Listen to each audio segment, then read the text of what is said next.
নমস্কার, আমি রাজপ্রতাপ বসু। আপনারা দেখছেন রাজপ্রতাপের ঠেক। তপবনের রহস্যভেদের পর সেখান থেকে কিশোরী যে নিরুদ্দেশ হয়ে গেছিল, কিশোরী, আপনারা সকলেই জানেন। আজ সেই রহস্য ভেদ হতে চলেছে মহেশ্বরের মহাযাত্রা গল্পে। তারানাথ তান্ত্রিকের ফ্যানফিকশন গল্প সুচরিতা কারার নস্করের কলমে মহেশ্বরের মহাযাত্রা গল্পটি আসতে চলেছে আজ রাত ঠিক 9টায়। এবং গত একটি শর্টসে আমি বলেছিলাম, বা তপবনের রহস্যভেদ গল্পের শেষে হয়তো বলেছিলাম, যে এইটি হতে চলেছে, বা এই মহেশ্বরের মহাযাত্রা হতে চলেছে এই অভিযানের শেষ গল্প। কিন্তু লেখিকা আমাদের জানালেন যে বিষয়টা সেটি নয়। এরপরে একটি মানে ধামাকা পর্ব রয়েছে, যেটি অন্তিম খণ্ড। এরপরেও তবে আজকের খণ্ডটি মিস করে গেলে সে খণ্ডটি বুঝতে একটু সময় লাগবে, এবং সেই খণ্ডটি হতে চলেছে প্রায় 1.5 ঘন্টার কাছাকাছি, যেটা অন্তিম খণ্ড বা মেগা ব্লাস্টার খণ্ড।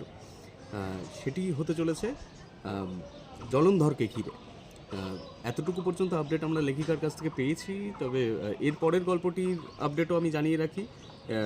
7 তারিখে 7ই মার্চ রাত 9টায় আমরা গল্পটি আনার চেষ্টা করব। কিন্তু আজকে গল্পটি যেটি আসতে চলেছে মহেশ্বরের মহাযাত্রা, শুধুমাত্র রাজপ্রতাপের ঠিক আজ রাত ঠিক 9টায়। শুনতে ভুলবেন না কিন্তু, এবং সঙ্গে থাকবেন আমার। ধন্যবাদ।